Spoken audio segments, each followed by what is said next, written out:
They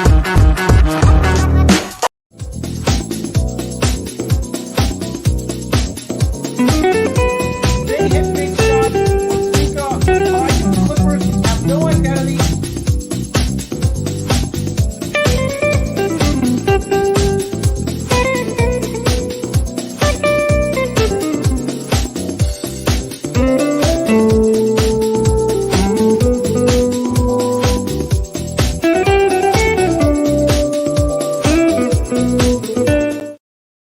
What do you say? What do you know? It's the full Monte Sports Show. It is Sunday, November 14th, 2021. I am your host, Monte Perez, aka The Sports Whisperer. You can follow me on social media.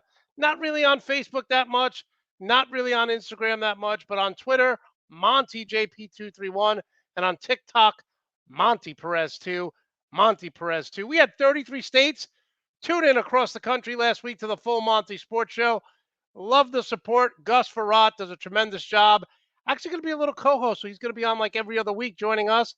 And I want to thank the fans for watching, tuning in. I know a lot of people don't watch this live sometimes, so they have to catch it up during the week on Monday, on Sunday. And I get the emails. I read everyone, so thank you. If you like this show, our goal is to do this 5 days a week.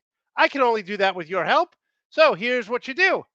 You put a little thumbs up on this particular show and subscribe to the Nuts and Bolts Sports YouTube show. Again, give us a thumbs up and make sure to subscribe. Tell your friends, tell your family members. We are growing, and I appreciate the support. We have the best guests all across the country. This week is no exception. We're going to talk NFL with Chris Roseviglu. He's also going to break down the New York Knicks. We're going to talk some college football. And then, of course, Rico Show Me the Money Graziano. Hey, if you're a fantasy football person, whether a casual fan or you are a diehard, you definitely want to check that out. Rico's also going to talk about what games to bet on. He has 6 winning weeks, 3 losing weeks betting against the spread. So you definitely want to check that out. Programming note, we will be live tomorrow, 7 p.m. Eastern, with Brad Ward, with A. Marie. We are going to break down Week 10 in the NFL, kind of recap what's happened. They talk Browns, they talk Vikings, I talk the Chargers, Packers, and Jets. And also, we preview the Monday Night Football game. So you definitely want to check that out. That show is getting very popular as well. So we appreciate the support. We start each show with the good, the bad, and the funny. We start each show with the good, the bad, and the funny. Just got a text that the chat room is very slow. So working on that. Just keep the chat coming. And let's start with the good, the bad, and the funny. Okay, the good. The Buffalo Bills have the best fan base in the NFL for the second consecutive year, according to Fox Sports. I mean, I don't know. I don't know who would dress up like this. I always look at these pictures and I'm like, what does your girlfriend think? What does your wife think? I'm a fan, but I would never dress up like that. But here's what we know. Fox Fan Bracket creates polls on Twitter that allow fans of NFL teams to go head-to-head. And the Buffalo Bills, for the second straight year, Bills Mafia won the Fox Fan Bracket, defeating the Green Bay Packers. And this year, they defeated the Cleveland Browns. They won 55.2 to 44.8, 55.2 to 44.8 in the finals. Over 175,000 votes were cast, and Buffalo Bills have won. Again, remember the episode where Elaine says, I'm dating a face painter? So, look, Bills fan, great job. You know, back-to-back years as Bills Mafia, as the #1 fan base in the NFL. I just don't get this. I just don't get painting your face. I mean, to me, you know, this picture, look how disgusted Elaine looks in this picture with Putty. Look at her face. Like, please don't acknowledge that I'm at this game with you. But again, congrats to the Bills fans. I guess when you don't have rings, you got to celebrate something. Wow, that's a low blow. I shouldn't say that. Good for you. I'm no one to speak. My Jets teams are horrible. They haven't been to the Super Bowl since 1969. So I'm no one to mock. All right, so that's the good. Now let's get to the bad. Yeah. Former Vegas Raider head coach John Gruden, meathead as I like to call him, is suing the NFL and Commissioner Roger Goodell for allegedly leaking his email. He said it was a malicious and orchestrated campaign. I'm going to stop right there. I'm going to stop right there. Now, for anyone who's going to email me, oh, let me check your emails over the last 20 years, feel free to do it. You will not find any racist comments. You will not find discriminatory comments to anyone, especially in a work email. First of all, I don't even email anyone anymore. I text them.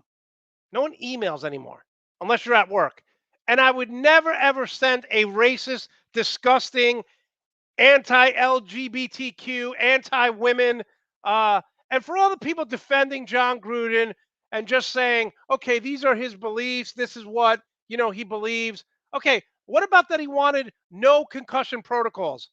He called Roger Goodell the P word because John Gruden didn't want to protect the players for concussion protocols. So don't tell me, let me check your emails. Have at it. I live the most boring life in America. Trust me. I go to work, I do my shows, I write articles, I go to the gym. That's my life. You could go back 20 years of emails. I've never been one to discriminate against women, LGBTQ, minorities, so my emails are fine. But here's the problem that we're having in our society now. And again, this is not a political statement. John Gruden is a terrible human being. What he wrote in those emails, Google it, go look them up. I'm not going to give it air to repeat it. What John Gruden wrote was disgusting. He shouldn't be leading men. But now he's blaming the NFL. He's blaming, oh, it was malicious. No, your emails were disgusting. You're a scumbag of a human being. But this is the problem with our society now. He's got to blame someone. There's no accountability. It's not cancel culture, it's accountability culture, right? We have someone who went out and shot someone, shot innocent people, and now he's the victim. John Gruden, 7 years of racist, homophobic, anti-player safety emails. But now he's the victim. He's the victim. No, you're a scumbag who's living in the 1970s and refuses to evolve. You have a lot of racist things in there. You have a lot of anti-LGBT community. You're just a terrible human being. So you should be canceled. Now, John Gruden could go out and get another job. He could go work at Walmart. He could go work at Home Depot. But there's no room in our society, especially in the NFL, for someone who thinks like this. And let's say you want to forget everything else. Let's say you are a racist. Let's say you are homophobic. Let's say you think that women belong in the kitchen like John Gruden thinks. He didn't even want to protect the players. He didn't even want to protect the players. He called Roger Goodell the P word because Roger Goodell wanted to make it safe to have more safety protocols for concussion. So John Gruden didn't even want to protect his players. And now he's suing because we live in a society where if you commit heinous acts or you're a racist, you're a scumbag, you're now the victim. Get out of here with that crap. Get out of here with that crap. I have no use for anyone who goes out and commits a crime and then says they're the victim. So that's the bad. Now let's go to the funny. Again, this is just stories that happen in Florida all the time. I don't know if Florida is the dumbest state. There's no way to quantify that, right? There's no way to say it is or not. But you got to be kidding me here, dude. There was a man who robbed the GameStop. Okay?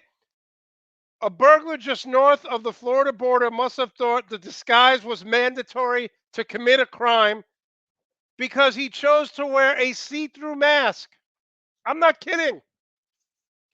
When he was robbing the GameStop, he tried to do this on April 13th. He wore a see-through disguise. Are you kidding me? So my thought process is here: is this guy the dumbest criminal in the world, or is he in fact one of the guys? Remember Bruce Willis and the 12 Monkeys? Is this guy from the future, and he's just he doesn't know any better? He put this on. He made this mask and thought that it would hide him from being seen, and he got arrested because they identified him clearly. Again, remember Bruce Willis, 12 Monkeys? Classic movie. All right, so that's the good, the bad, and the funny. All right, let's surf the crowd, see what's happening here. Wow. Yeah, okay. Yeah, I agree with everything. Andrea and George are getting into a fight because the Rams have no idea what a salary cap is. They just keep signing players. But how smart are they? They go out and get Odell Beckham Jr. and then the next day we find out that Cooks, their wide receiver, has a torn ACL. So keep the comments coming. We love having them. Thank you for being a part of the most interactive chat room in the country. That's right, in the country. All right, let's get to it before we get Chris Roseviglu on. I am 77 and 34 picking NFL games. 77 and 34 picking NFL games. Here we go. 6-2 Bucks at the 2-6 Washington football season. Remember when we at the beginning of the season we all thought the Washington football team was going to have an elite defense. We were all like, "Oh, they got everyone back. They just need a little linebacker help." That front four, Pro Football Focus had them ranked, I think, number 2 or 3 as the most prolific pass rush going into this year. Well, they've been terrible. They've been terrible. The Washington football team is dead last, giving up passing yards, 286 yards per game. Tom Brady should have a field day here. Remember last year in the playoffs? They were battling tooth and nail with Tampa Bay before they lost at the end. And we all thought this was a turning point for the Washington football teams, but it's not. Tom Brady's going to roll here, coming off a loss, coming off that loss against the Saints. Take the Bucks here, 34-17. Take the Bucks here, 34-17. Okay, 5-3 Bills at the 2-6 Jets. Look, you guys all told me, right? You told me Jimmy Neutron, aka Zach Wilson, was going to be great. You guys told me this.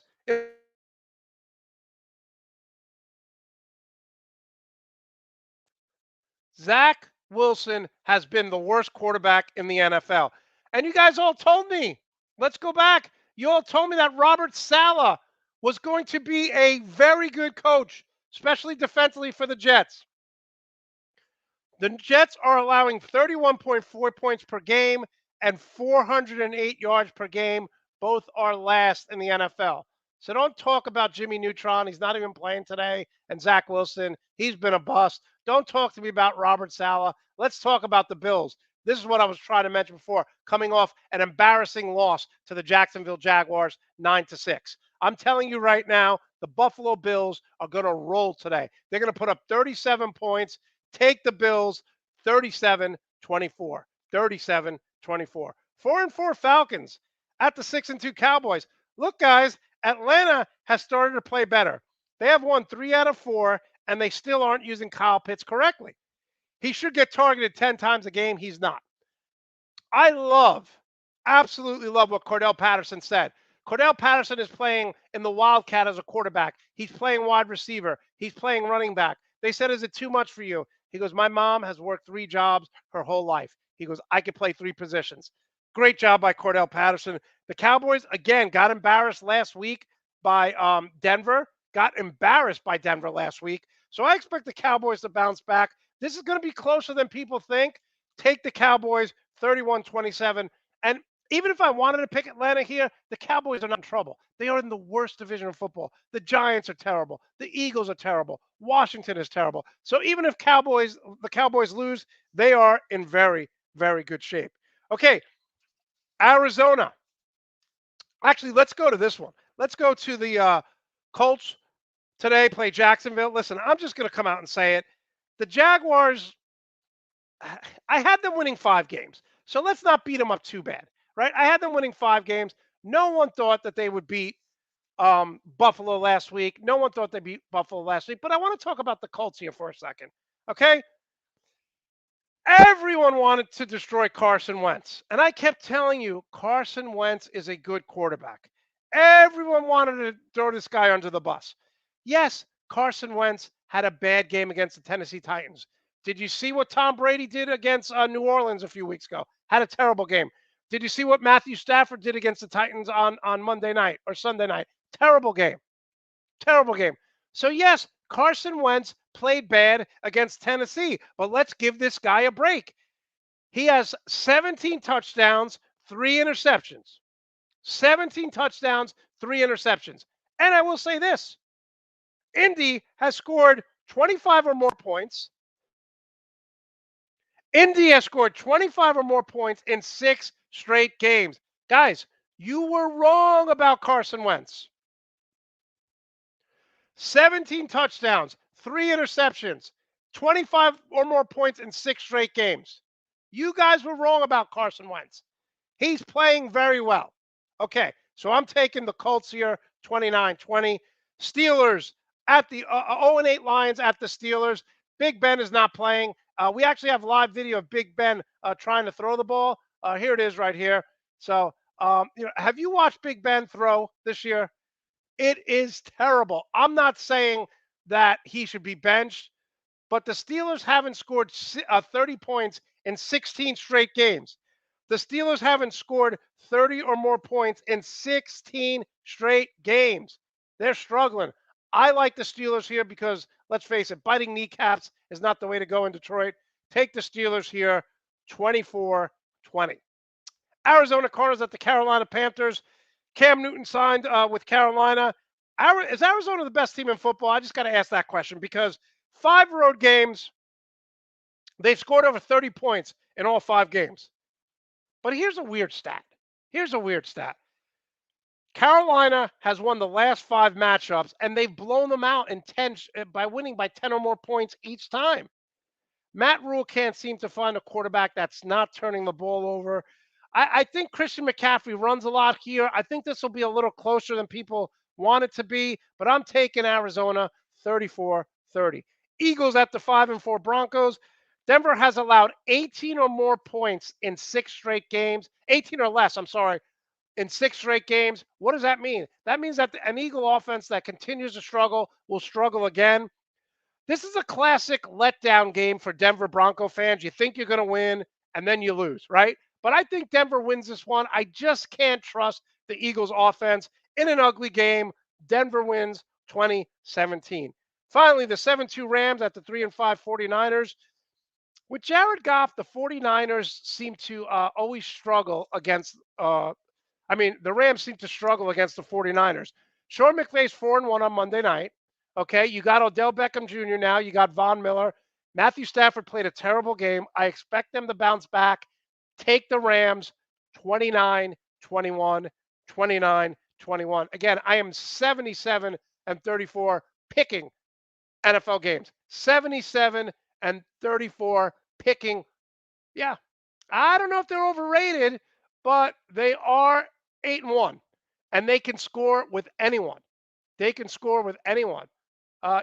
Without Ridley, they're going to take Pitts away. That's why Cordell Patterson should have a good game, George. Yeah, Zach Wilson has been terrible. Okay, let's bring on Chris Rosaglu. You know him from the Spun SI Now. Chris, how are you today? I'm doing great, Monty. Thank you for having me on. It's been a good minute, but I'm excited to talk with you. All right, Chris, listen, I'm going to call you out on something here. Okay. So you and I, would you say we have a good professional relationship? I would say so. Okay. I root for you to do well. You root for me to do well. I have you on the show. We may disagree on certain things, but there's going to come a time, maybe not this year, but next year, we'll be on Super Bowl Row media covering the Super Bowl. Why do I have to hear from a third party that you got a check mark next to your name on Twitter? That's a good question. No, I think the funny thing is, so the true story about that, Monty, is for the last 3-4 months, because the Spun integrated with Sports Illustrated, I was trying to figure out, I was like, hey, when are we getting, because, a lot of us were told, you're going to get verified. And we're like, all right, cool. So we're trying to apply. And for some reason, we all kept getting shot down. I was like, okay, something's weird here. So it took me about 5 tries to finally fill out the form correctly Right. that it happened. And then once it happened, I was like, should I say anything? I'm like, you know what? Let me not say anything, because if people knew that it took me 4 tries to fill it out the right way, I'm like, they'd make fun of me. So it's like, let me just stay silent about it. I've tried that twice, and it is really it's a very hard form to fill out. It, It's a it is. very hard There's like form. no explanation as to what's the right way. Like, for example, for my case, I think I filled out freelance, and I'm not freelance, but that's Right. that's what they accepted. It was just crazy. Well, anyway, congratulations. Very happy for you. I know how hard you work, so I love seeing you succeed. You also interviewed Drew Brees, which was phenomenal. One of your bucket lists. Was it what you expected? Yeah, it was. If people tell me to like make a list of like my favorite people I've interviewed or like who was the most entertaining, I wouldn't put Breeze at the top. But in terms of like guys that I always wanted to speak to and just kind of be able to at least for 10 minutes just kind of pick their brain, he was always up there. Not just because I love the Saints, but just because I always respected kind of his work ethic as well. So it was kind of what I expected. Yeah, that's cool. I don't know if you know this, but Gus Farrat, former NFL quarterback, he comes on my show now every other week as kind of like a co-host. And the stories that he has, I mean, he played in the NFL for 15 years. I mean, it's so funny. Like that's one thing I love about interviewing athletes or actors. Like I had Alex Scooby on. He's going to be actually people watch tonight. Fear the Walking Dead. He was on King of Queens. Just the stories they have. Like you could just pick their brain for hours and hours, right? It is. And there's so many that we've never heard of, which is cool. Cause I think if you go through anyone, even if it's like what you say, it could be an actor, it could be an athlete, it doesn't matter. There are definitely stories there that they haven't told anyone before. You just got to be able to kind of pull it out of them, but it's so cool. Yeah, no, very entertaining. Okay, speaking of entertaining, I want to talk about the Knicks this year. We're going to start with the good because I got to tell you, Tom Thibodeau's driving me crazy, and we're not even 15 games in. All right, let's talk about R.J. Barrett. I think he's 21 years old. He has now taken on the role of being a very good defender. He guards the best player a lot of the times. What do you like about his progression? Because I think from year one to year now, again, he's only 21, averaging 17 points, 6 rebounds, 3 assists. He's shooting the ball pretty well, kind of struggling a little bit at the foul line, about 71, 72%. What do you like about his progression? Yeah, I mean, take out the last 2 games out of it because RJ and even Randall have struggled the last 2 games. I think it's kind of, if you look at their stat line, you might be like, all right, that doesn't look particularly great. But before those 2 games, I would say the thing about Barrett that I really liked was the big shot, the big shot taking in the late stages of games. Like that is something that that he can do. We saw it at Duke, but you want to see him actually try it and attempt it in the NBA. And I thought he's been doing an excellent job of that. I think everything else is pretty much on par. I think he's shooting on, the 3-point percentage where I expect him this year, somewhere around the mid 30s. But I think it's, can he make or take and make the big shots late in games, which he has been doing before the last 2 games, because the last 2 games have just been, let's just say, very bad for Knicks starters. Just if you're a Knicks bench player, great. Knicks starters not good, but I think he benched him in the fourth quarter of the last 2 games. Yeah, it's terrible. There's a legitimate question to, if this continues, Monty, like, is there an identity crisis for the Knicks? Because some games I can't differentiate the starters from the bench, and that's not good. Okay, so let me just tell you why he's driving me crazy as a coach, and then we'll get into the players. So at the end of games, he takes out Evan Fournier, he takes out Kemba Walker. These are guys. The Knicks are top 5 in 3-point shots per game and 3-point shots made, attempts in games. So when he's on the floor, Fournier, you can't leave him. When Kemba Walker, who hasn't shot great, he's had a couple games where he's also a 3-point shooter. But Tom Thibodeau's driving me crazy, Chris, because at the end of games, he has his best defensive team in there, and they can't score. Yeah, no, that is a fair complaint. And you know what? Look at the Bucks game. I think that's a really good example. Like the bench is kind of what got them back into the game, but then he just rode the hot hand a little too long. And to your point, there are certain players on this team that I love the grit that they bring, but they are not going to consistently be big shot makers, which goes to your point. So I think it's finding that balance. And it's kind of funny for me with Evan Fournier. He started off his Knicks tenure with such success because that Celtics season opener was just great. And then since then, we haven't seen a game to kind of match that. And I think it's a little bit frustrating. I do think, to your point with Thibodeau, though, if he consistently does that, I do wonder if it kind of kills your player's confidence. And if it does, that's obviously not great either moving forward. So, I understand the Kemba thing at times because I can make an argument. I think Derrick Rose has been the better point guard consistently. That I could see, but my whole point is and I'm not comparing Fournier or Kemba, but it's like saying, okay, the last 5 minutes of the game, I'm going to take out Trae Young. I'm going to take out Steph Curry because they're not great defenders. You have to outscore teams now. He still thinks in the fourth quarter we'll lock them down, but offenses are too good now. Yeah, no, you're right. And to your point about how you need scorers in, don't forget that game one with the Hawks in the first round of the playoffs. They put Frank Ntilikina in for defense on that one play to just kind of be like, oh, and then he gives up a basket to Trae Young. So and he didn't even play the whole game. So it was just like it's an offensive league. It's an offensive league. So going back to RJ Barrett, like I look at some of the Knicks draft picks like Knox and others, it just busts. Did they get it right with RJ Barrett? Yeah, I think they did. I think this draft, it's crazy to think about, and he's still so young, so I don't want to, go too far ahead as to what might happen. But the only team I think through the top three that's questioning their pick right now are the Pelicans, just strictly because Zion hasn't been able to stay healthy. But right. I think you look at those three, we all kind of mentioned Zion, Ja, and RJ. You felt like if you were getting a top three pick, you're going to get a good player. And for me, if this right now, this version of RJ, I think this is like the worst case scenario for the Knicks. Like if this is what he ends up being, which is still a fine basketball player, I still think he has a lot of room to grow because you see the flashes of him dropping a 27-point game or a 35-point game. And I think he's a good rebounder. He is. I think there's a chance here where he can be a better shooting version of DeMar DeRozan, which would be an excellent pick. And I think that is very much possible for RJ Barrett. I've always thought highly of him. And for NBA drafts, usually if you don't have the number one pick, you feel like it's a crapshoot about what you're going to get. I felt really good about those three guys. So if you're the Knicks, you're looking back at that pick. Are you upset you couldn't get Ja Morant? Sure, because Ja's fantastic, but right. RJ's a damn good player. Okay, Julius Randle giving us everything he has, 21 points, 11 rebounds, 5 assists. Like you said, the last couple games, these guys have not played well. But can you win a first-round playoff game with Julius Randle as your number one option? I want to say yes, but it's so dependent on who you play. I think this year, and it's still so early in the season, but right now there are not a lot of teams in the Eastern Conference that I'm like, okay, they look great. Like the Heat have had flashes, the Nets have had flashes, the Bulls have had flashes, but there's no one out there particularly right now that I'm like, all right, they're great. But here's the thing. Can Randle be the best, the biggest name player on your team for a first round, success? Maybe.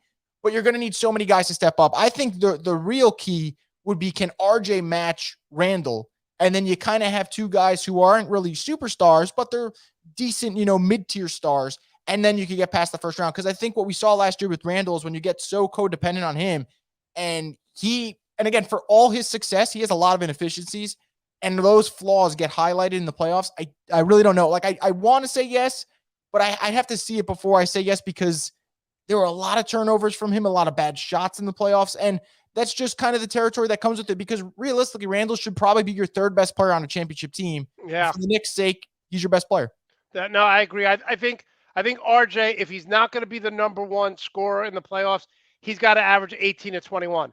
It can't be Randle, volume shooter, shooting 30 times a game, getting 25, and then your next best guy is Derrick Rose at 15. Okay, two more questions with the Knicks, really. Other than Derrick Rose, who needs to be a consistent bench guy? Who are you relying on? Yeah, I think it's pretty clear for me, and it's not just because you want him to do well for the future. Obi Toppin has to continue taking steps. Like, I think he's shown some growth this year, but I want to see a little bit more from him, because for him, there are so many routes that you can go if Obi Toppin starts playing well. He becomes a big factor, and you think, okay, where does he look in the big picture? Or even, another scenario, if Obi Toppin starts playing really well and there's interest around the league, maybe that's a trade chip for a scenario in a year or two from now where a player wants to go to the Knicks and wants out. Maybe Obi Toppin's a piece that will entice another team. So he needs to play well, not just for this team this year and kind of help them get back on the right track, but he is a big ticket item in terms of trade value. Yeah, and one of the things we're seeing, and I said this the other day when they were playing Milwaukee, I think I posted it. I said, wow, you look at this Knicks MSG and the home court. This was game 10, and the crowd was going crazy. So like you said, let's say you down the road you trade Obi Toppin. Madison Square Garden is now becoming a place where, it's magical. They're selling out, and it's a regular season game, and the fans are nuts.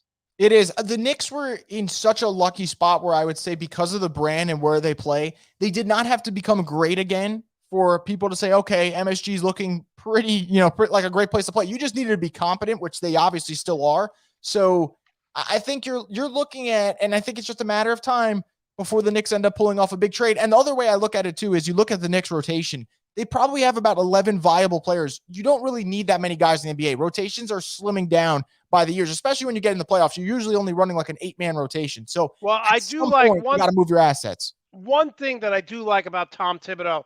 In the first 10 games, I think 11 players played, and Taj Gibson played 6 games. So, he's notorious for keeping an 8-man rotation. Maybe the players talked to him, maybe the general manager, but he's playing more guys. And they do have a lot of depth. But going back to the original, I have the clip here from opening night. That opening night game against Boston was unbelievable. I mean, the fans, other NBA players were commenting on it like, wow, the Garden is rocking. So it is becoming a free agent hotspot. You would like to think so, right? Absolutely. And even to your point, you mentioned the Bucks game earlier this week, and they ended up losing that Bucks game, but they were down 24 and they cut it to 2, and the crowd was going wild. So yeah, I think it definitely matters. Like, for people to think that players don't care where they play, that is such a lie. They absolutely care where they play, and scenario matters. Even think about LeBron going to the Lakers. The Lakers were down in the dumps for a little bit before they signed LeBron, but they are the Lakers. They have that big brand, and you have that lifestyle. And I'm sure there's a lot of players who would love to come play for the Knicks. And I'm not saying they think they made a mistake, but if you look back and you look at Durant's decision and Kyrie's decision, I wonder if at least one of them's like, probably should have thought about going to the Knicks, in hindsight. Well, even right now, one of the things the Rams are doing is just they're becoming like a rock star environment. Like, they got Aaron Donald, Jalen Ramsey, Matthew Stafford, Odell. One of the reasons why OBJ went there is because his relationship with LeBron. Yeah, no, absolutely. You're 100% right. And I think for these franchises, it's always worth big name hunting because, yeah, sometimes it's not going to work out. But guess what? You could always get off it, and you'll always have another superstar who's going to want to play for you. And I totally agree with the Rams. The Rams, maybe their fan base isn't up there in terms of, NFL rankings, but what they keep doing, adding star after star after star, I think it's the right formula for a team like that. So I think it's for a team like the Knicks. You talk about MSG, you talk about just living in the city, which would probably entice a lot of guys. You see that they're a playoff team without a bona fide superstar. There might be a guy that thinks to himself, hey, man, if I go there, I can be that guy. And if that's the case, that would be great for the Knicks. Okay, I have the Knicks going 48-34. Give me your over-under. Yeah, I have them right now around like the 45, 46 win mark. I think they would need to show me that their starters can get back on track. I don't want to put too much stock into those 2 games, but I still think they're a playoff team. I think we've agreed on this before the season started, but I'm going to leave them around that 45 win ballpark. So you're saying like not a 4 or 5 seed. You're saying like a 6-7. That's what I'm thinking. I'm thinking more around the 6, but that might not be a bad thing because if you think about it, if the shoes were, on different foot last time, I think that the Knicks, had they drawn a different matchup in the first round last year, maybe they can advance. So I think they just got to get in. I think they have the depth, but right now I'm a little concerned about who are the closers on this team. I know it's early, they have time, but that's what really concerns me. Yeah, I just wish he would go more offense down the stretch, but he's a defensive guy, and that's what he believes. But it's plain as day when you're going 3 or 4 minutes down the stretch not scoring. Hey, get your shooters on the court. All right, I'm going to put up something here that I don't get to do often, putting up my Oregon Duck background. You would think with all my stuff here, but I don't talk a lot Oregon Ducks on this show. Okay, Chris, I think they have a legitimate chance to get to the Final Four. I thought Oklahoma would get there. I think Alabama's ripe. I think they're going to lose to Georgia. This college football season has been crazy. Who is your Final Four and why? So right now, for me, I think Georgia's the one that we're penciling them in. Like Georgia they're in because Georgia can lose to Bama in the SEC championship game, hypothetically speaking, and they're still in. It doesn't matter. So Georgia's in for me. I think, and I can't believe I'm saying, I still think somehow Bama's going to get in. I think even if Bama, but if they lose to Georgia, there's no way you could put a 2-loss SEC team in. I would love to say that because in my mind, I want to see Cincinnati in. Like I really want to see a group of 5 team finally in here. But the way this committee works, sometimes they make no sense. And what I mean by that is real quick before I give the rest of my 4. Oregon beats Ohio State earlier in the year. Great win for them on the road. And it seems like because of that, Oregon's been ranked over Ohio State just by 1 spot every time. Michigan State beats Michigan and Michigan's higher. And then Michigan's higher than, like, it just makes no sense. Like, so sometimes head-to-heads don't matter. They matter when it's convenient for the committee. I have no clue. But here's the teams that I feel really confident right now. I think Georgia's in. I feel really confident about them. I know it's not going to sit well with a lot of people, but I think Ohio State's in. I think Ohio State has played their best football since the Oregon game.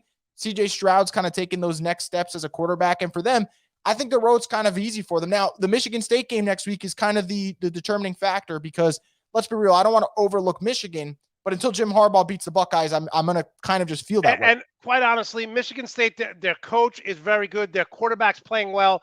But I still kind of think of them as like a Wisconsin, who, by the way, I think has won 6 or 7 in a row or whatever. But they're more of a running team. They're one-dimensional. And when you play in Ohio State, when you play at Georgia and Alabama, you can't be one-dimensional, Chris. No, absolutely not. And I think for Michigan State, and the reason why I'm out on them anyway, it just kind of seems like everything has to click for them to have their success. Kenneth Walker has to run for about 150, 200 yards. Their defense has to force turnovers. Their flea flicker and trick plays are working. It's just one of those things. So they're out of the picture for me.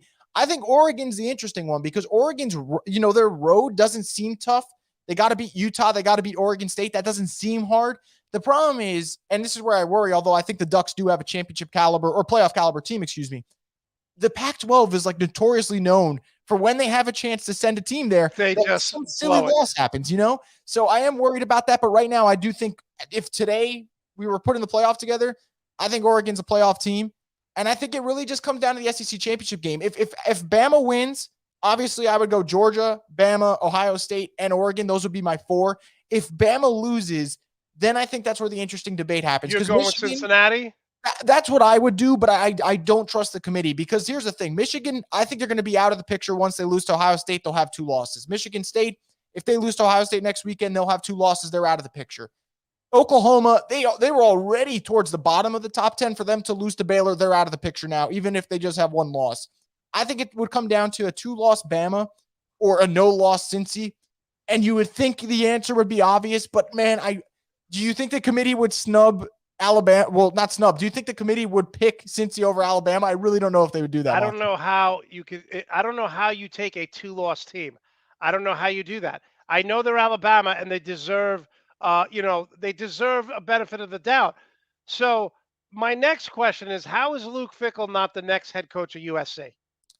Yeah, that's a great question. I think for Luke Fickle, I think it depends as to what he thinks. Like, does he think that his mentality, his recruiting, background, does it fit for that West Coast?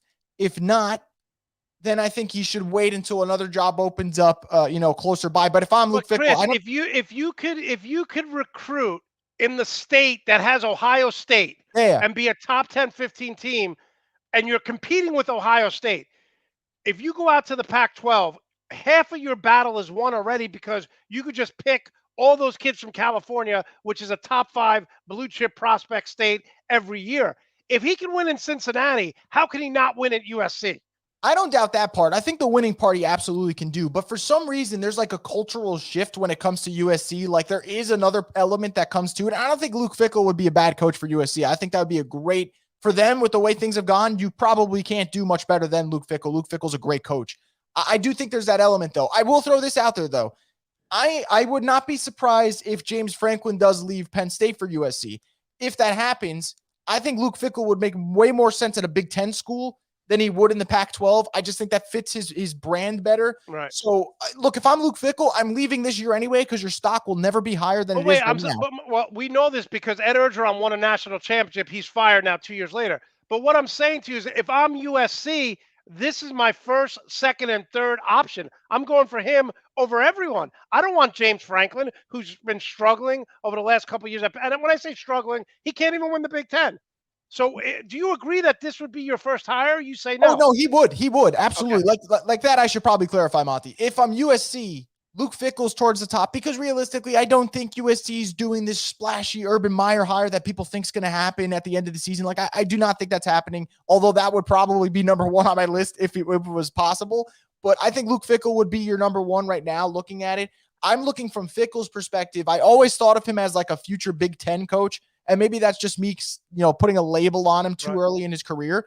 But absolutely. If you're USC, I want a coach who for the last couple of years has turned Cincinnati, which was usually a basketball school, into a football school. No, great points. Definitely great points. All right, let's talk about your Saints, Chris. If I'm a Saints fan, I'm like, this has been the craziest year I've ever seen. You lose Drew Brees, so you're apprehensive. Then first game of the season, Jameis Winston looks like he's going to be an all-star. He goes back to being Jameis. Then last week, I know he wasn't hurt. I'm like, why aren't they starting Taysom Hill? It's just been a crazy week. Their defense looked great one week. Their offense looks great another week. How would you describe the roller coaster that has been the Saints this year? Yeah, they're Jekyll and Hyde at this point. I mean, the Saints are just, it is a weird season to put it best. And I knew it would be odd because I think when you enter, I kind of look at the Patriots without Brady last year. I thought there would be some weird moments in this season, but it's just weird right now. I mean, this team is injury riddled. They are talent depleted right now. And yet I look at the playoff picture and I'm like, all right, I know the five best teams in the NFC, I feel very confident they're going to get in. Cowboys, Rams, Cardinals, Packers, Bucks, they're all in my opinion. The rest of the NFC is a mess. And as weird as the Saints have been, as inconsistent as the Saints have been, and to be honest, Monte, as much as I don't know whether the Saints are coming or going on a given Sunday, I still feel pretty good about their playoff chances, which is funny enough. But yeah, it's a weird year. The quarterback position's up in the air. They have no talent right now at wide receiver, especially with Michael Thomas out. Now Alvin Kamara is going to miss this game against the Titans. So where does your offense kind of go? I guess you got to run through Taysom Hill as your Swiss Army knife for today. Can he play running back today? Can he carry the ball 20 times at running back? I think we've seen him lined up as the H-back before, and I wouldn't be shocked if they do that, but I think we're going to see a lot of quarterback runs with Taysom Hill. Now, Trevor Siemian's going to start, but I think we are going to see at least 8 to 10 runs that are just natural quarterback run designs for Taysom Hill. Okay, give us the scouting report again on your starting quarterback right now, because again, we've talked about this numerous times. You're paying Taysom Hill all this money, and yet he's not starting again. It's Trevor Siemian. Why? Yeah, I think it's two things. For one, I think Taysom Hill's concussion against Washington really just messed up the whole timeline for the Saints. It took him 3 weeks to come back. He actually admitted on Friday, which was super scary, that there was a 45-minute window where he doesn't remember what happened during that game. Like that was insane, right? That's insane that he blacked out. It's so scary to think about. And I truthfully think, Monte, that kind of set them back. I thought if Jameis got hurt and Taysom was healthy throughout the whole time, Siemian would have came in during that game that Jameis got hurt, but Taysom would start the following week.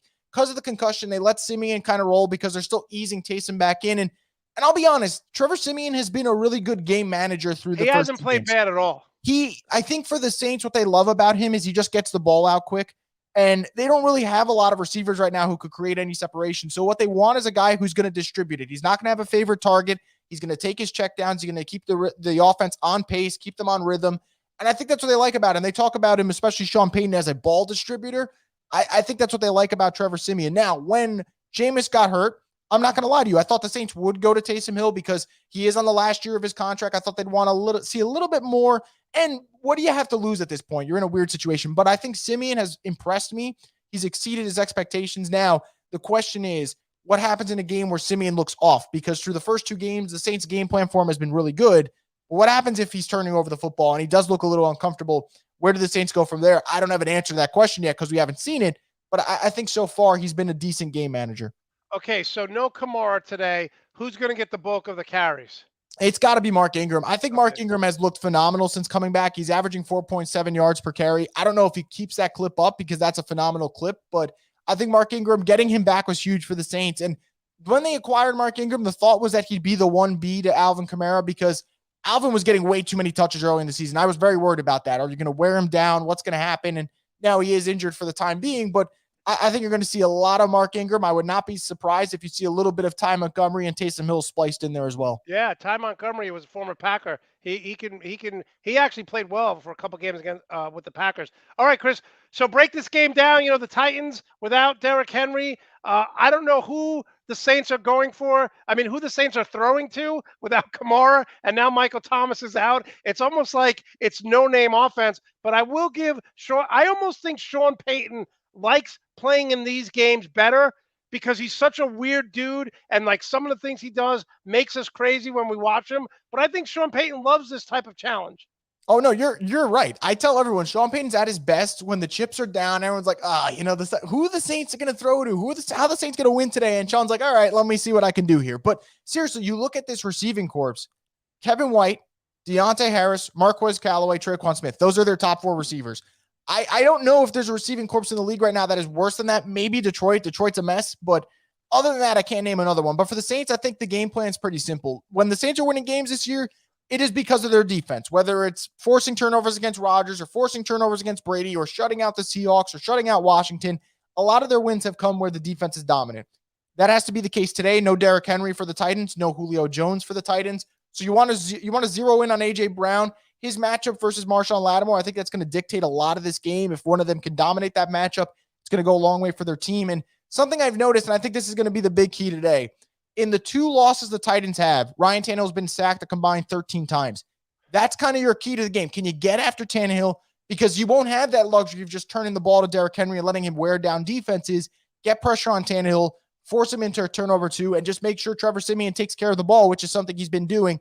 It's not a pretty script. It's not a favorable script, but if the Saints are going to win like a 20-17, I think that's the way it's got to be. Okay, Chris, every matchup, every team plays better against certain teams. Why do the Saints always play well against Tom Brady? What do they do during the regular season that makes Brady look like he should retire? It is crazy to think that like the regular season Saints have Tom Brady's number. I will not say just the Saints in general, because the playoffs, obviously they didn't win last year, but the thing that it's been, just prominent and it's prevailed through all 3 games that they've won in the regular season is the Saints will just rush 3 or 4. They'll drop back in coverage and they'll still get pressure on Brady. Because a lot of people talk about how you need to get pressure on Brady, and that is obviously the way you need to go about it. But you can't get pressure on Brady with blitzing. When you do that, you are going to get beat. And actually, when the Saints are at their worst against Brady and the Bucs, it's usually on blitz schemes. So what the Saints have done a lot of 3-man rushes, a lot of 4-man rushes, no more than 4 though. And they're able to drop their guys back in coverage. And the Saints are one of the few teams that have enough firepower in the back end and the secondary to cover their receivers. But it really all starts with that. When they're able to send 3 or 4, it changes everything. Tom Brady had a strip sack actually in the game that they played on Halloween, and the Saints sent 3 rushers on that play. So when they're able to do that, it's harder for Tom to find an open man because there's already 8 guys back in coverage, and you're losing the numbers battle. I mean, there's 6 or 7 guys in the backfield for the Bucs, and there's 8 guys, in the secondary for the Saints. It's going to be hard to find a guy open. So I think that's what the Saints have been able to do. It's a credit to Dennis Allen that he continues to find ways to scheme up pressure with just 3 or 4 guys while letting his back end drop. But it's a great combination of not having to send blitzers, but also being able to have guys in the back end who can actually stick with their receivers. That's how the Giants beat the Patriots in the Super Bowl, because they would rush 4 guys and they would get pressure. Michael Strahan, they constantly got pressure on Brady with having 6, 7 guys in the backfield. So you bring up a great point. When the Saints, they're only rushing 3 guys and Tom Brady's getting sacked, it's kind of like a perfect match. Let's hope if they do meet in the playoffs, no one wants to see Tom Brady go back to another Super Bowl. So let's hope that happens. All right, Chris, so happy for your success. I'd love to see you growing in this field. How can we follow you? How can we support you? And people are asking me, Saint fans, who wins today? Give us a score and why. Yeah, on paper, I think it's easy to go Titans, but I have I keep telling myself to just trust your gut feeling. And on Halloween, when the Saints were playing the Bucs, I was doing my picks for work and we were putting money on it. And I'm like, you know what? I really got a weird feeling the Saints are going to win. And I didn't trust my gut. And then I actually lost that week. You're not a homer because you called out the Saints. You've called out the Knicks. You don't always pick them to win. When the Saints last week, I'm going to be honest, I was saying on my podcast, you beat the Bucs. There's an emotional high. What's the letdown? And I didn't say the Saints were going to lose to the Falcons, but when the Saints lost to the Falcons, it didn't shock me at all. Just like it didn't shock me when they lost to the Giants, just like it didn't shock me when they lost to the Panthers. The Saints are a very inconsistent team. And the Saints, particularly this year, they play up to their competition. They play down to their competition. I'm not saying they overlooked the Falcons last week, but they were not sharp. You're playing a Titans team that's 7-2. There is an added element of this feeling like a playoff atmosphere type of game. I just think without Julio Jones, without Derrick Henry, everyone's going to talk about the Saints not having weapons, but if A.J. Brown's not dominating his matchup, where do the Titans go from there? And then I think it becomes a defensive battle. And through the first 8-9 weeks of the season, I kind of trust the Saints defense more than the Titans. And I'll throw this in here too. The Titans had a great win against the Rams last week. They might come down. They might come down. That's how I feel about it. And I'll just throw that in there for that Rams game. It all kind of shifted early in the game because Stafford had 2 egregious interceptions. So that kind of just turned the game on its head, which is a credit to the Titans. So I'm going to say the Saints win 20-17. Do I feel necessarily great about the pick? No, but I don't think the Titans have the firepower right now to blow out a good defensive team like the Saints. And I'll be honest, if the Saints win this week, I'll probably be back here next week and telling you, I don't think the Saints will beat the Eagles. I could see them having a letdown. So I do think the Saints are going to win 20-17. Okay, Chris, before we get how we can support it, do the Saints make the playoffs? Yeah, I think the Saints make the playoffs. And I don't Really? You know what it is, Monty? It's ridiculous because they shouldn't. They really shouldn't make the playoffs. But I look at the picture, and right now the 7th seed is the Falcons, the 6th seed are the Saints. Who behind them is going to make the push? Like if the Seahawks lose to the Packers today, I think Seattle's season's over. Like I think Carolina's at a crossroads too. Carolina Panthers. Weird spot. Like if Cam plays great, that would be really fun. I think it'd be great for the league and it makes them interesting. But even them, I looked at the back half of Carolina's schedule. They got a tough game against the Bills. They got a tough game against the Bucs. They have another game against the Saints. Then they finish with the Bucs. Like so much unknown there. I don't know. And then there's teams that 49ers, they seem to be done. The Vikings, I don't know what I'm going to get with Minnesota. I think Minnesota, they play the Chargers today. That is a big game there. I'll tell you what you're going to get. You're going to get a heartbreaking loss at the end of the game. If you're for either team, honestly, for either team. I mean, they're the Chargers. Yeah. So I think I look at the NFC picture, Monty. It's not what are the Saints doing, but what are the other teams not doing? And that's why I think they're going to get in. What's my confidence level if they get in the playoffs? I think they're one and done immediately, like just get knocked out. But who? Like in your mind, I'm curious, who do you have as your Atlanta, if Atlanta wins today, they've won 3 out of 4. They're playing a lot better. Yeah. But again, you look at the NFC and the back the NFC is so top heavy, right? You could say, I thought up until last week, Dallas had the best offense in the NFL. They got embarrassed by Denver. You look at the Green Bay Packers. They can run the ball. They're physical. You're still one Devontae Adams hamstring away from not having any wide receivers.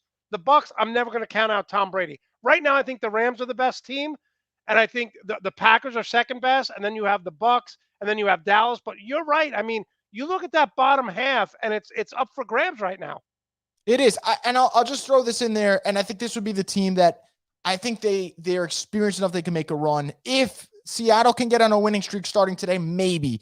But if they lose today, then I think it's probably over because they got to play the Rams one more time and they got to play the Cardinals twice. And that's at least probably a loss or two more in there. And you start to think, does 9-8 or 8-9 make the playoffs? Probably not. At least not 8-9, maybe 9-8. Dallas is in a good position because they have it's the worst division in football. The Giants are terrible. The Eagles are terrible. And obviously Washington is giving up the most passing yards of any team in the league. So, your take, if the Saints could just hang in there, I'm disappointed that Michael Thomas isn't coming back. But as long as Kamara's healthy and that defense playing the way they should, I think you're right. My original reaction was shocked, but after you broke it down, I think I agree with you.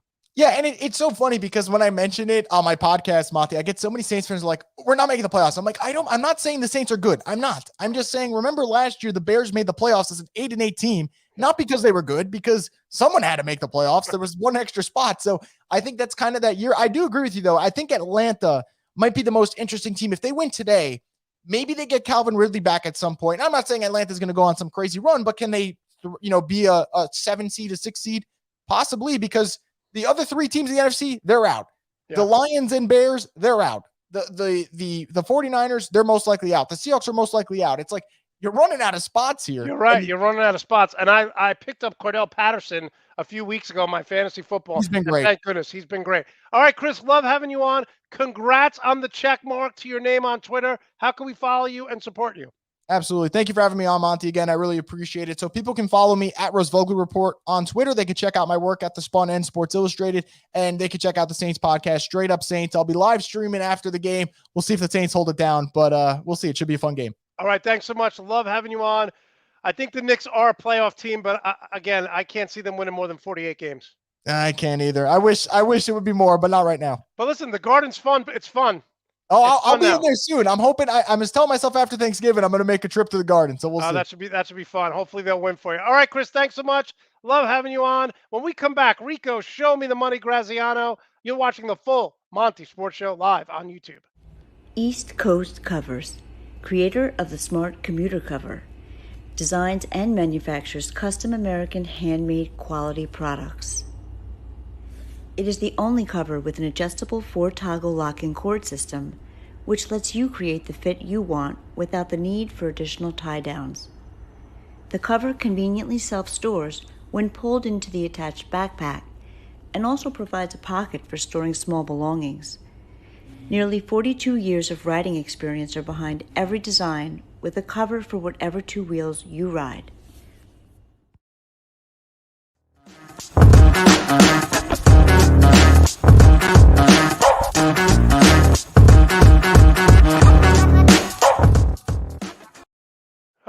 let's bring on Rico. Show me the money, Graziano. Rico, it was rumored that you had to leave early, but now you're telling me you don't have to leave early. I don't have to leave as early Okay. as I thought. Okay. All right, Rico. Listen, gonna talk. I read a stat before I came on today. Big Ben's not playing, obviously. The Steelers haven't scored 30 points in 16 straight games, longest streak. I posted this, and I don't know if you agree with this. I got live video of Big Ben warming up today. So obviously he's not playing, but this is a live video of him actually trying to throw to one of his receivers. Rico, he's been terrible. I can't argue with it. He's been terrible. So I'm kind of excited to see how Mason Rudolph does his backup. Okay. The last time he played, what's that? I was going to say, what's the scouting report on Rudolph? I've watched him play. Gritty guy, tough guy. He can make plays. But, I mean, if he plays well, okay, if he plays well, and they're playing the Lions, are you expecting this is a no-brainer, this is an easy win? Or are you like, hey, we might be in trouble here? Pittsburgh, when it comes to being a heavy favorite, they always they don't cover, right? And they've sometimes lost. When they have a stat that when they're over 6-point favorite, they're the most losing team in the NFL who have had a 6-point favorite. Although I will say this, since the Super Bowl era, they've won 13 out of 15 against the Lions. They're 13-2, so they dominate Detroit. Weird stat, I know.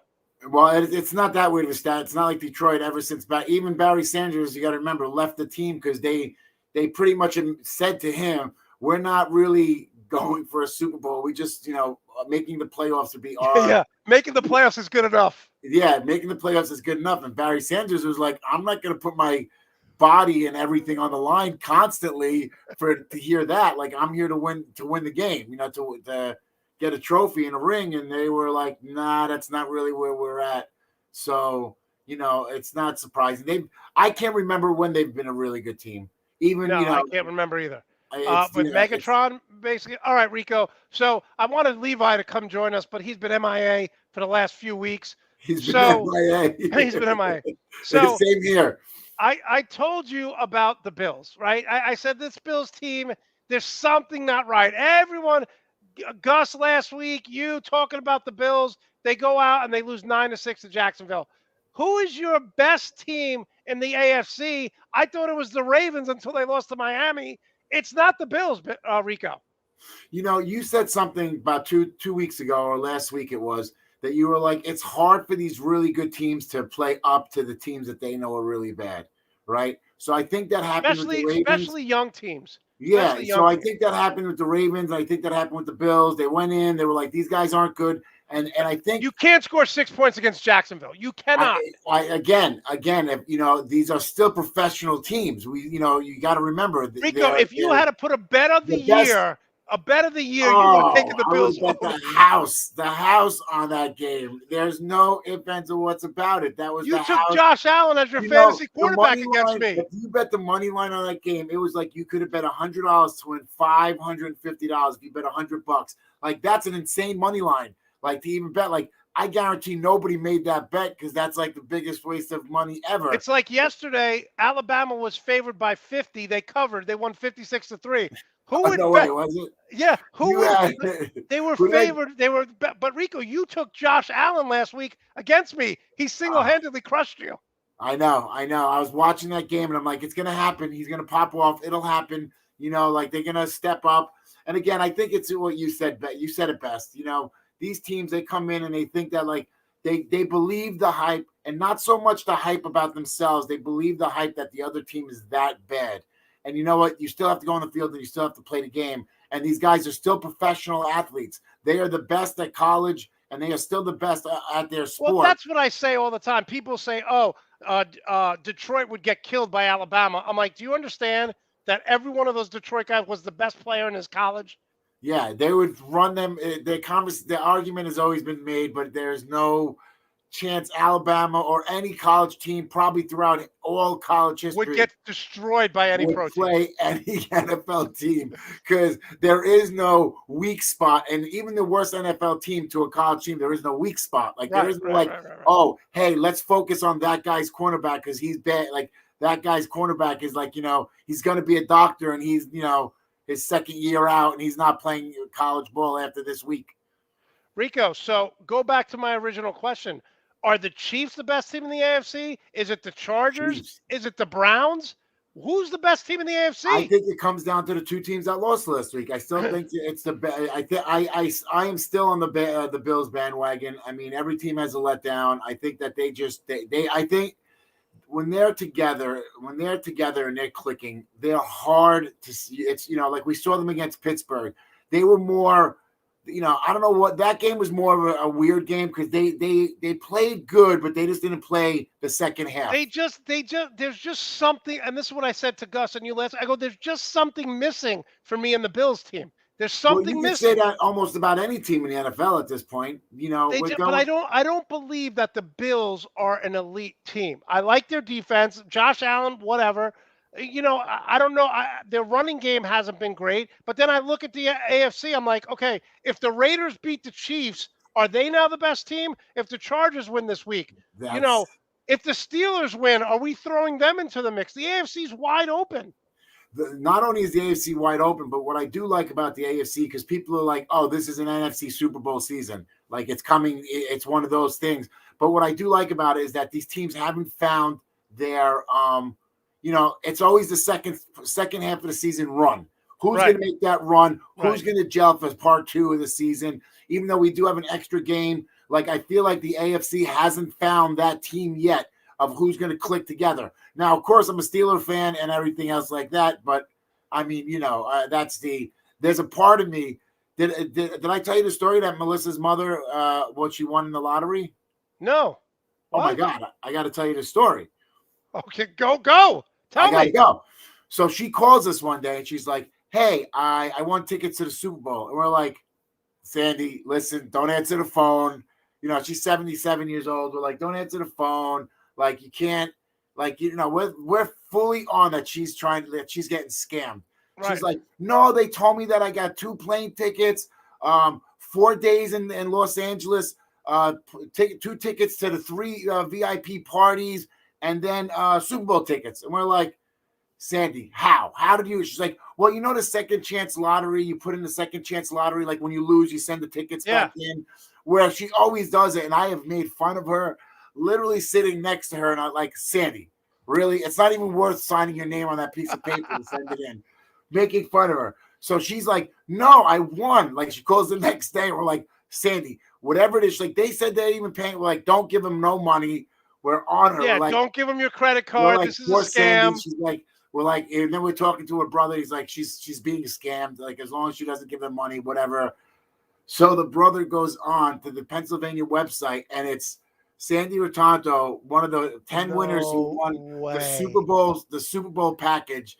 She won. She's literally won. She's going to the Super Bowl. So she's got 2 tickets, and she's got the whole package. I just said a flight from Pittsburgh, 4 rooms at like the best hotel, like a suite, 3 VIP tickets to the 3 big parties, which now you got to remember, this is LA. Those 3 VIP parties, they're going to be star-studded. Star-studded. Like, we're going to be the only people in that party who no one recognizes. Yeah. I'm going to be pushing the full Monte show at this party. Well, Rico, seriously, if you are pushing the full Monte Sports Show at the party, it's the first time you've done it in 4 years. So make sure you do it because you never push this. That's bull, man. I always push the show. By the way, our good friend Mike from Pittsburgh says, is Rico Grizzly Adams right now? What's going on with his beard? Yeah, you like you know what? I let it. I feel like letting it go a little bit. I don't know why. I'm not sure if it's a mixture of being lazy and liking it and compliments. People are complimenting it, so I'm just like, you know what? I'm just gonna. Well, Rico, you gonna trim it a little bit? You're gonna let it grow wild? The wild actually looks pretty good in that picture, but I don't know if it needs trimming yet. I got to let it get a little. I'll probably got to cut it sooner or later. What does your son say about it? Oh, he doesn't know. He's 3. He scratches at it. He plays. Okay. All right. So So Melissa's mom is going to the Super Bowl, and why is she taking you? Well, no. So here the story gets funnier. So once it's official and we know that she won, the father calls us and he's like, put Rico on the phone. I'm like, hey, what's up, Frank? He's like, you're going to the Super Bowl. He didn't even talk to Melissa. So I don't think we could sell the tickets, because if we could and we're in LA, I would totally sell those tickets. I'd be like, yo, you get like 10 G's a Rico, ticket. have you ever been to a Super Bowl? No, that would be totally going to a Super Bowl. I got Here we go. Here we go, making a special appearance. You want to say hello to Monte? Come on, don't hide behind me. Come here. You come in the room. You're gonna say hello. You're gonna say hello. Say hi. Hi. Hi. Tell him Levi just texted me and says, I'm right here, bro. Because I said Levi disappeared. Oh, is he? See, text him if he's coming over today. Yeah, that's what I want to do on my show, Rico. I want to do text messages to forward to you and Levi. Just because I don't go, I put my phone away. But anyway, so the you're thing I going was to the talking, Super Bowl. what brought me back to why I told the story is because Melissa's brother said, I'll only go if Pittsburgh goes to the Super Bowl, which means I get cut out, and it's gonna be Melissa and her brother going. Yeah. And then so I'm hoping Pittsburgh doesn't go just this year.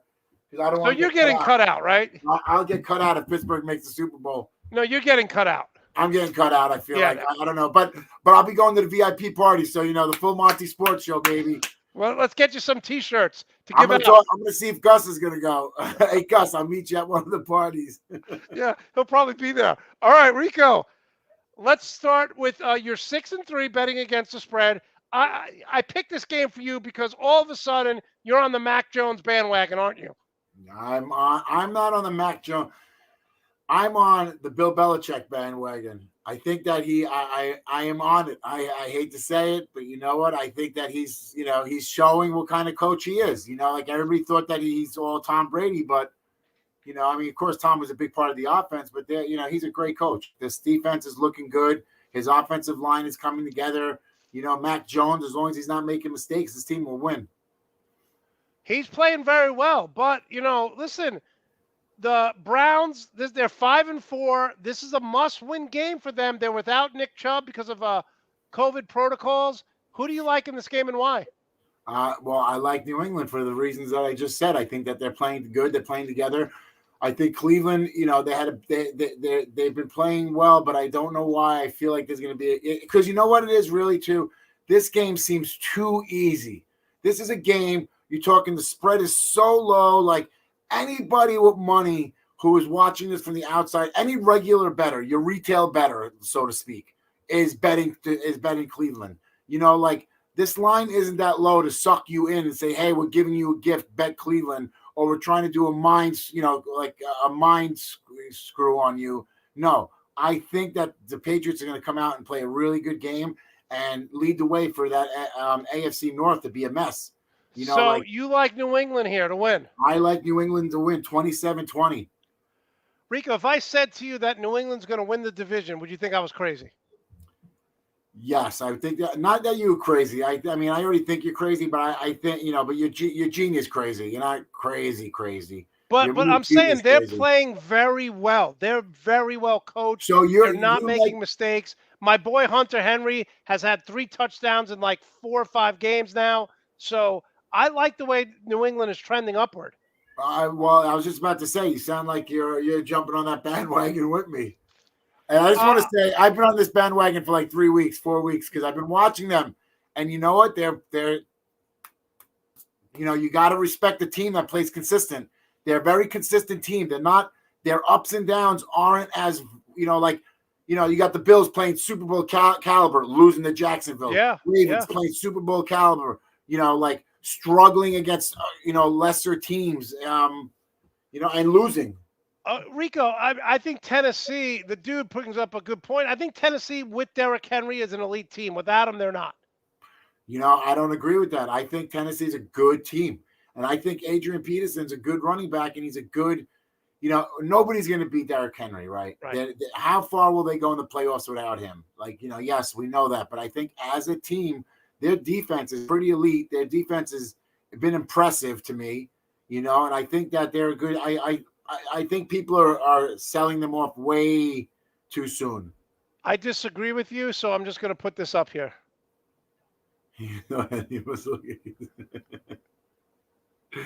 I like when people take things from you. He's my biggest fan. All right, Rico. So you're taking the Patriots to win and to cover. All right. Yes. Your Vikings 3-5 at the Chargers. You know this from being out in LA. The Chargers are just heartbreak city, right? When you think they're going to win, they're going to win. When you think they're going to lose, they lose. So, they win. They lose. They lose. They win. There's no consistency with the Chargers. Break this game down. Who wins and why? I think Dalvin Cook may have a big game for them. I feel the same way about Dalvin Cook, and a little controversy going on over there in Minnesota, and I think that's going to help them gel together and help them get behind their running back and their pretty much team captain in a way, because when something like that happens, I don't know if people saw what's going on. He was like, I can't remember exactly because it was such a he said she said. It's a weird situation. It's a weird situation. He's being blackmailed by somebody who actually threatened him with a gun, and he's put in this weird situation. And I think the team's going to gel behind him. And you know what, the Chargers, we forgot after the first 3 games. The Chargers are the Chargers. Like, we totally forgot. Heartbreak City.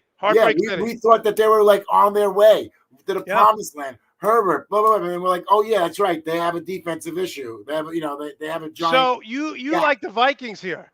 I like the Vikings here, and I have the Vikings winning 32-21. 32-21. Okay. One of the things that's very disheartening if you're a Charger fan is they are last in stopping the run.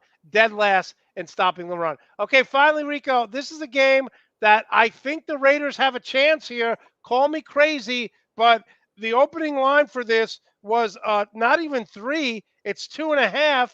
So who do you like in this game and why? And can the Raiders put up a ton of points here? I think Casey's defense is I'm going to make a lot of cases that the end play is that I'm taking KC. Okay. Purely because of all the flaws, and I think. But you haven't been on KC for 3 weeks. Now all of a sudden you're on them. I'm not on KC because I think they're an elite, or they have clear issues, and I think their secondary is going to get ripped. But you know what? There's a fine line right there of when a secondary can, they have nothing but throwing the Raiders. Like, they're throwing. Carr, when he's throwing the ball, that's it. Josh Jacobs is not looking good. You don't need much up front to stop him. I think they can put more guys in coverage, shut down Carr, make them beat him with the run, which I don't think the Raiders can do. So I think that the defense, Casey's defense, is going to step up a little bit this week compared to what we've seen them. They've looked like Mesh City all season. Like people have been walking through them at will. And I think this week that, it's one of those, Mahomes, it's that part of the season. There's clear issues on this offense that aren't being fixed. Have they figured out Mahomes? Maybe, maybe not rushing and making him scramble is his flaw. He's great. Every time there's a broken play, he's great. He does remind me of those guys, Ben in his first 3 years, like he thrived on a broken play. Broken plays where, you wanted him in a broken play. Same thing with Mahomes. When a plays and he's sitting back there, he doesn't look as good as we like to believe him looking. Sorry, but, I think at the end of the day, take your shot. At the end of the day, I like the fact of a 28-21. I think KC wins, even though they are like 1-7 against the spread on their last 7 games. I know. It's funny because we know that Vegas always adjusts, right? Vegas always adjusts to teams and trends. They have not adjusted to Kansas City struggling. They keep on putting Kansas City as a favorite, and Kansas City has been one of the worst teams over the last 10 games of covering against the spread. So Vegas still believes in Kansas City, Rico. No, you know what it is that people still bet Kansas City. That's what it is. It's not so much, you know what, they ride the hot hand. Everybody keeps saying Kansas City's got to cover this week. Kansas City's got to cover. I'm going to double up. They've lost.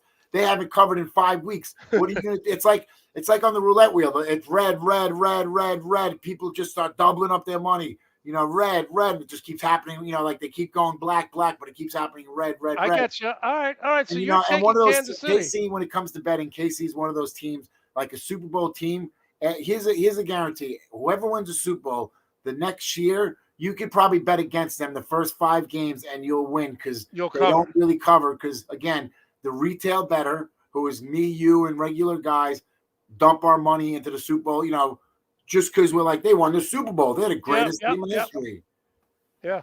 All right, I'm going to put this up for luck. I am 5-3 against you in fantasy football. I have the first pick in the draft. I'm taking Tom Brady, Rico. And the reason why is because Washington is last in pass defense, and Brady's going to be pissed after losing to New Orleans. I'm taking Tom Brady. Wow. I don't know if I should take Kyler Murray or Dak Prescott. And the reason I'm going to take Dak is because I got a lot of money riding on Dallas today. Do you really? Yeah. I got money on Pittsburgh and Dallas. That's my two-teamer. I really feel that. Why, Rico, didn't you tell me one time, never bet on a team when they start their backup quarterback? You told me that one time. Yeah, one time. But this time, last time, you know what? Ben, there's not that much of a difference. Right now, Ben is not playing at the elite level that you could say, oh, there's a big drop-off, because the drop-off can't be that much worse. So you have big money on Pittsburgh, which Mike is going to text me right now. Please, Rico, don't give us the Malocchio or whatever that thing is called. Malocchio. What's that it's called? Like Pinocchio, but with Malocchio. So that's your two big bets for today. That's right. So I'm going with Dak just because I got the money riding on my boy on that team today. Okay, and who's your running back? I'm going to open up with Christian McCaffrey because he's the cheat code and running backs. Thank you, because I'm opening up with Cook because I think he's going to have 150 yards today. So because they're playing Detroit, and Detroit's run is second to worst next to the Chargers. Is it the Chargers you said? Chargers, yeah. Chargers. Probably second. I don't know if they're second to worst, but I can almost guarantee that they're there. So I'm going to go with my boy Najee Harris. I'm going with the Thank you teams so that I'm much, betting. Rico. How do you not I know you're going to take Jonathan Taylor. How do you not take Jonathan Taylor? Yeah, I know. That's who I was going to pick. But you know what? I say it to George Lopez all the time, and I say it to my friends.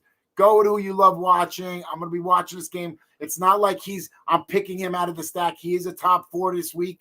So, I'm going with Najee. Okay. I'm going to go with Devontae Adams as my starting wide receiver. I'm jumping on Stephon Diggs. Okay. I think that team is pretty upset, and they got to go strong. They're playing the Jets, so that's a good pick. I'm going with my boy Cooper Kupp because what's his name is out. Rico, I'm looking at my lineup right now. How can I lose? Devontae Adams, Cooper Kupp, Jonathan Taylor, Cook, and Tom Brady. This is embarrassing. You make me jump on my phone. To see. Hold on a second. Should I pick somebody else? All right. You know what? I'm just gonna do it. I'm gonna combine Dak with CD Lamb. Okay. Even though I want DK Metcalf really bad, like I really want DK, but I think that Stephon Diggs is going to have such a big game if there's a drop off on CD. But again, CD's a top 4. It's not like I'm picking out of my, like I'm not picking a number 8 wide receiver. He is a top 4 or 5 pick. No, it's a legitimate pick. I mean, you're going to get killed this week by me, so it doesn't even matter at this point. And who's your tight end? You going with Waller or Kelsey? No, I'm actually going with your boy. Who do you think your boy Pitts? is? You know it. All right. All right. I'm picking Pitts purely because it's your boy. Because you're the one who's on him. I'm gonna go with Waller. Just because I think they found a way to limit Kelsey. Rico, you're gonna get smoked this week, dude. You're gonna be down 3-6. Your team looks better, but my team's got heart behind it. Like I'm loving my team. Your team on paper looks better, but I feel like this week it's going to be all hard because I got my boys on there. But, Rico, if you're betting Dallas, why the hell would you take Kyle Pitts? Well, I'm taking Kyle Pitts because you got to throw to somebody. Somebody's got to catch the ball on the other team. It's not going to be, it's still the NFL.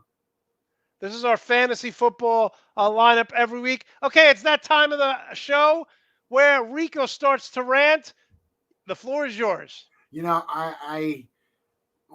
I'm never sure exactly where to go with this. And sometimes, and I think about it. I switch so often, but today something really it's insulting to me is that when I see like an NBA, NFL, Major League Baseball, and they're handing out, I was talking to somebody about this yesterday, and then I woke up today and it was still in my head, so I had to bring it up, is when they bring up these fines. Like, so they'll fine, like, oh, there was a fight. The guy got fined $15,000. The guy got fined $20,000. And they throw these numbers out to the normal person. We're like, oh my God, you got fined $10,000, you got fined $20,000. But in the reality, like the guys in the NBA and the Jazz game got fined $15,000. The guy who got fined $15,000 is the equivalent of somebody saying, I have $10,000 and you're taking a penny away from me. Yeah, no, he makes $27 million a year, and he's not even a top-tier player. $27 million a year. Like, I feel like it's almost insulting. Like, the fine isn't for them. The fine is to make me feel better that something was done. You know, and it's almost insulting in a sense of like, you're going to find somebody, fine them. Take them out of a game without pay. How's that? That might affect them. You know what I'm saying? Like, we live in a world where we're smarter now. We're not stupid anymore. Where, you know, like your 7-year-old guy on the couch looking at a game is like, $10,000. That's good. He got fined $10,000. But the reality is, it's like taking a penny from somebody who's making $1 million. It means nothing to him. Matter of fact, his business manager cuts that check. He doesn't even blink. Doesn't affect him one bit. And you know what? I'm just getting sick of this. Like, I feel like the fines and the things should start to match what the player does. Because you know what? The guy who makes $600,000 a year still gets fined $10,000. Well, that means a lot more to him. I say this all the time. What they need to do is forget about the fines. What they need to do is start. You're missing 2 games. You're missing 4 games, because that's where players really where it affects them, when you're not there for your teammates. You know, if for example, let's say Draymond Green, who plays for the Golden State Warriors, let's say he gets fined every game because he does something crazy or, you know, argues with the ref, and he gets $10,000. Draymond Green's worth over $150 million. You think if he has to spend $150,000 in fines, he cares? That's one game to him. Have them miss games. Have them miss games.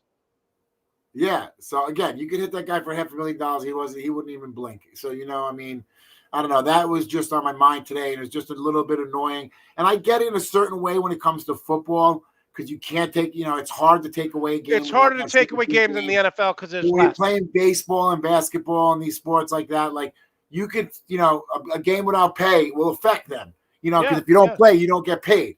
And if you don't play, if you're a starter like Draymond Green or, you know, RJ Barrett for the Knicks, you're a starter. You're relied on to be a key component during the game, and the team's gonna be like, hey man, you got to stop acting like an idiot. I don't care if it comes out of your pocket, but you're starting to affect our team now. Yeah. I totally agree with that plan that they should do. And, you know, Rico, so what's the plan for you and Levi? Because I'm getting texts from him. What's going on? I just looked down at my phone, and he's literally shooting me texts of who to pick. He's like, cup. Rico, they got OBJ, yo.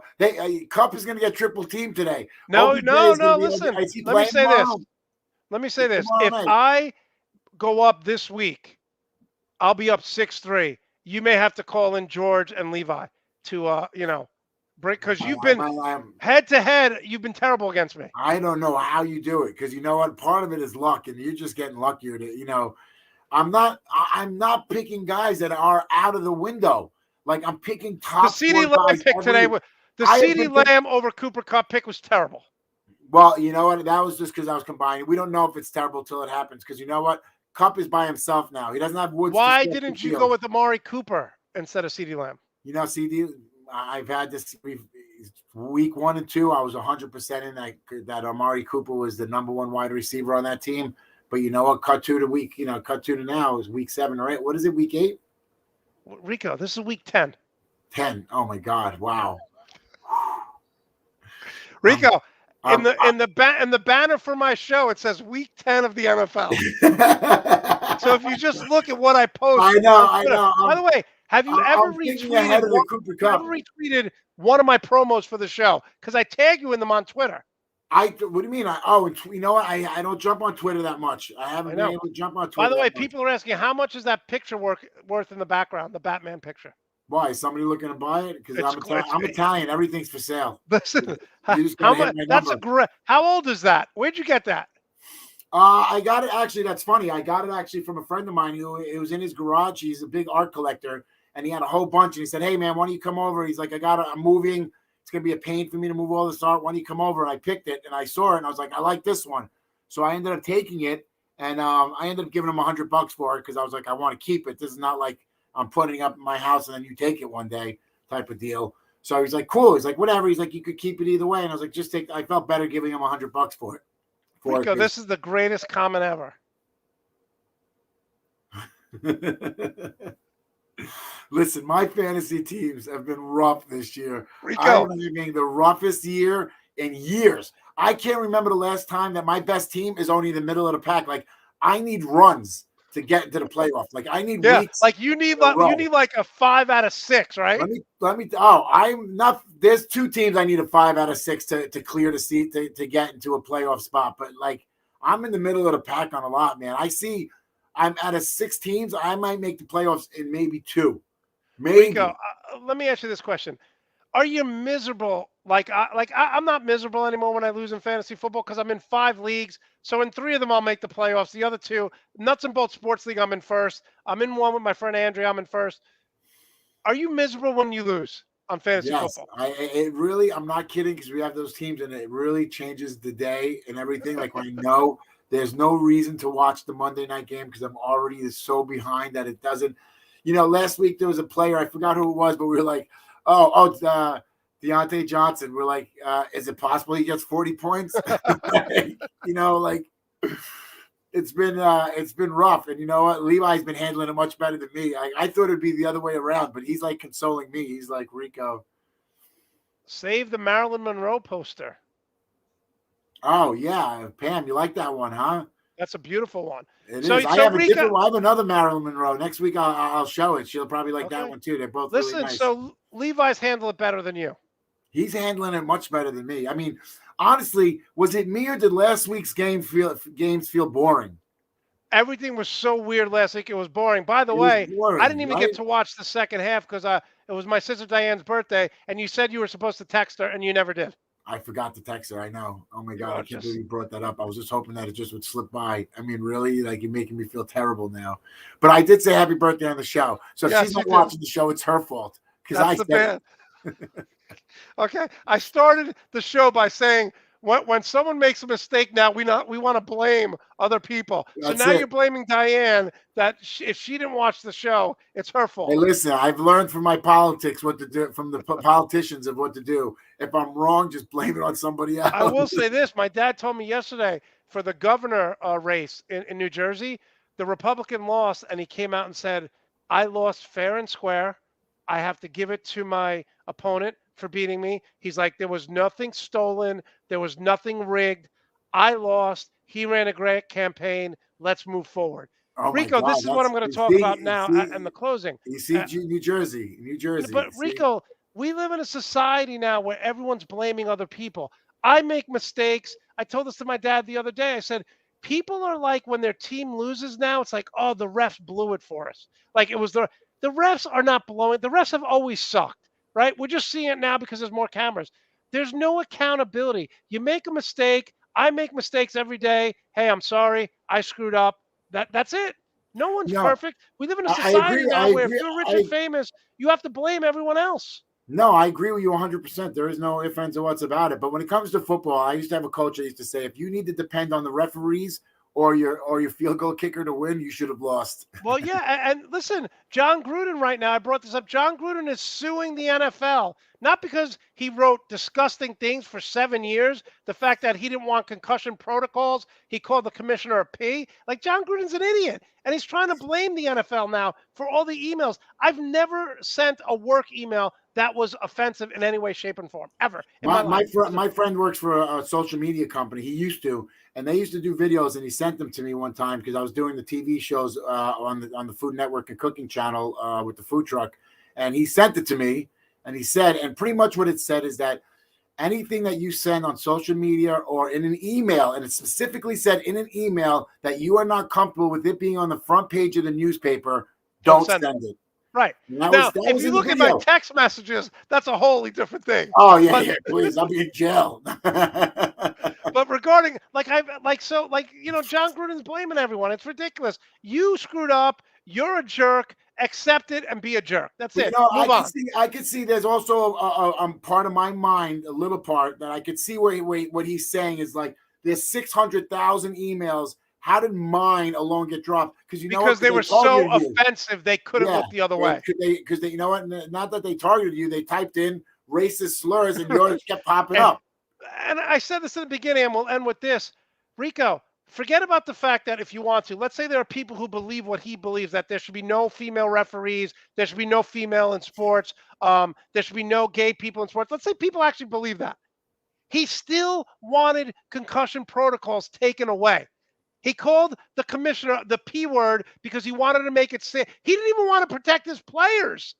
No, I mean, there's so many. That's like just a list of, and I liked him before, and I liked him. I used to like him. I used to like him when he was an announcer. I thought he was entertaining. When he became a coach, I knew it was a mistake, but he was entertaining. Like to me, he's just like Rex Ryan. Like, you get injured, put some dirt on it. Like, Bill Belichick used to be that way. He's evolved. Andy Reid was that way. He's evolved. Greg Popovich was that way. He's evolved. These guys like the Rex Ryan, the Bill Parcells, the John Gruden, they're still living in the 1980s, man. Well, you know what I mean? Listen, all these guys knew. I mean, from that movie with Will Smith in it, I forgot when they're in Pittsburgh. Yeah. I can't remember what's the name of that movie. Which was a very boring movie, but it was right on point. It was right on point. It was when Will Smith with the brain with Mike Webster. Yeah. He was the center for Pittsburgh Steelers, and he was having all those issues, and like that was back then. A matter of fact, concussion. The movie On Any Given Sunday, they talk about it. When the one Lawrence Taylor's in, they talk about it, and that movie was back in the early 90s. Yeah. And they were talking. You know what? It took about another 20 years to catch before up. That even was talked about. But they were, what's his name? Oliver Stone, I think, directed that film. But my whole thing is like, you don't want, like, he didn't even want to protect his players. Yeah. Like that to me. And again, people come at me and they came at me on social media. And then I just said, he didn't want to protect his players. How are you still defending this guy? It's not cancel culture. It's accountability culture. You're a scumbag. You could go get another job. There's no room for people leading men and women who are scumbags like that. Well, I mean, yeah. I mean, it's he's done. We don't have to worry about him. He's one of those things I'd rather not, keep rehashing, because that's just, he wants the press. He wants all this stuff. He does. He loves it. He's missing it. He loves the drama, and that's what Jacob said. The running back, he said, you come to the sideline after a 3-and-out, and instead of being yelled at and afraid that you made a mistake, the coaching staff now and the players are like, hey, we'll do this next time. He's like, there's no tension now. There's just, let's work to see how. John Gruden, there are people like this. They just love drama. People like that. They're not happy unless they're miserable. Yeah. Totally. I had a lot of comments to just say, but I'm going to hold them back because I don't know. No. We're a family show. We're a PG show, All right. Well, that went out the window last week with Alex Scooby was dropping F-bombs left and right. So. Oh, you see, why is he allowed to do it and I'm not? I love it how you tell me. Literally every email he sends me, he's like, remember, you can't curse. Remember, every time. Well, because, Rico, you still get it in there. And, Alex, by the way, Fear of the Walking Dead tonight. Watch the show. Alex Scooby. Rico, you're going to be 3-6 against me next week. All right. I doubt it, but you know what? I love you and I love everybody. And Pam, if I get rid of that Marilyn Monroe, it's yours. That we should auction that off. You just got to pay for shipping. All right, Rico. We'll see you next week. Thanks for coming on. Later. All right. I want to thank everyone for watching. I want to thank Chris Rosenglue. I want to thank Rico Show Me the Money Graziano. Make sure to tune in tomorrow, 7 p.m. Eastern Time, right here on the Nuts and Bolts Sports YouTube channel. We are going to break down every game that went on in Week 10, not Week 8, Rico, and Week 10 in the NFL. And in the immortal words of Arnold Schwarzenegger,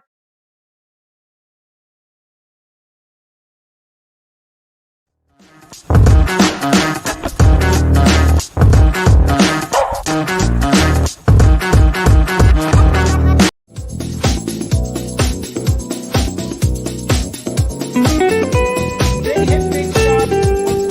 Clippers have no identity.